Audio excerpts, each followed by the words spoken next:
this chapter, it really tackles this whole idea that faith is, well, just a placebo, or a leap in the dark, or believing something even when the facts say otherwise.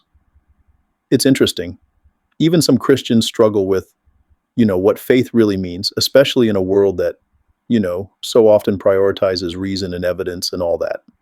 So, we're going to dig into how the Bible defines faith and really try to figure out if it's truly blind or if there's actually a foundation of, reason and evidence underneath it all. So first things first, right? Let's just clear up some of these common misconceptions about faith that you've heard them all before. Okay? So now let's shift gears a bit and look at how the Bible actually defines faith. Hebrews 11 verse 1 describes it as the assurance of things hoped for, the conviction of things not seen. So it's not about blindly believing something with no basis whatsoever.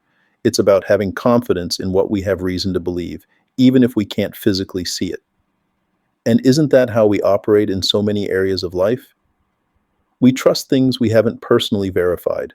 We rely on what others tell us on historical records, on scientific findings. That doesn't make us gullible. It makes us practical. And the Bible itself is full of examples where faith is grounded in evidence. In John's Gospel, you see Jesus performing miracles as evidence for his claims, encouraging people to believe based on what they could see and experience firsthand. And then there's the story of Thomas, who doubted Jesus' resurrection until he saw physical proof. Even Jesus acknowledged the importance of evidence there, but he also blessed those who believed without seeing.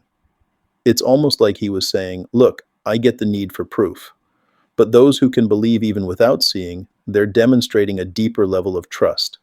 A lot of the books in the Bible were actually written by eyewitnesses, people who lived through the events they were describing. And many of its historical claims, they've actually been verified through archaeology and other secular sources. Like, for example, the existence of Pontius Pilate, the Roman governor who oversaw Jesus' trial. For a while, skeptics were questioning whether he even existed. But then in 1961, archaeologists found this stone inscription in C. Maritime, and it clearly mentions Pilate by name, confirming his historical reality. And that's just one of many examples where archaeology has backed up what the Bible says. So is faith really a placebo or a leap in the dark? Based on what we've talked about today, I think the evidence points in a different direction. True faith isn't blind. It's built on a foundation of reason, evidence, and personal experience. It's about using the same tools of observation and critical thinking that we use in other areas of life to explore the claims of Christianity. And as we do that, we might find that faith isn't a rejection of reason, but actually a fulfillment of it. Now look, this deep dive has just scratched the surface of chapter 13. There's so much more to uncover, more nuances to explore, more evidence to consider as you keep reading Objections Overrule.